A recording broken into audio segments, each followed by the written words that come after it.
già capito che sei veloce tu, ma guarda che ho avuto il Covid io. Ah sì, scusa. Questo è Michele, un mio carissimo amico di vecchia data che ho appena conosciuto e mi sta portando in cima al Monte Quar, che è sopra Monti Prat. Non confondetelo con Monte Prato, che invece è tutta un'altra cosa.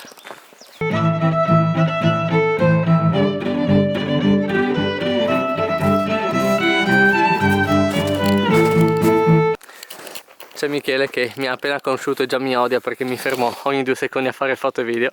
Quanto manca? Tipo iniziamo adesso, quindi non so.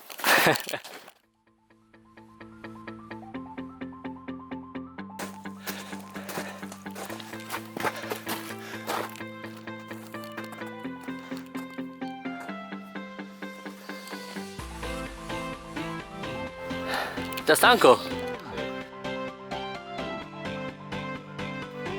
No. La sfiori?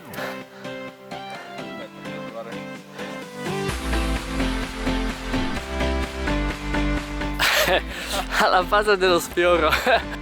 Ecco una vista delle vallate della Norvegia. Guardate queste conche all'interno delle montagne. Ah no, aspetta, ma siamo in Friuli.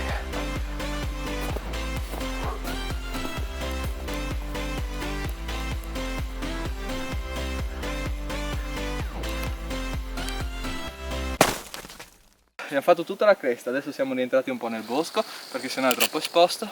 Di nuovo cresta, si arriva in cima. Finito. Fighissimo.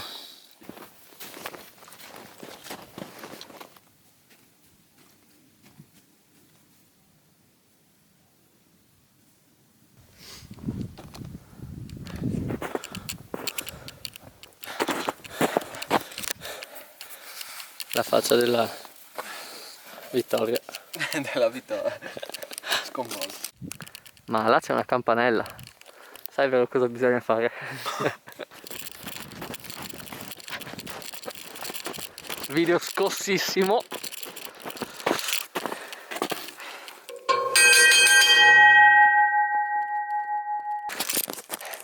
Bene, con questo direi che possiamo anche terminare il video, o no? C'è altro da mostrare?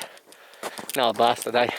Ah, ma no, aspetta, manca la tua storia. Ma no, è la storia fighissima, vai. No, non so una storia. Quella che mi hai detto prima. Ma non so una storia. Ma taglio, non ti preoccupare. Ma aiutami invece di guardarmi e basta. È la tua storia, non mia. Ma non so, cioè, non ha senso.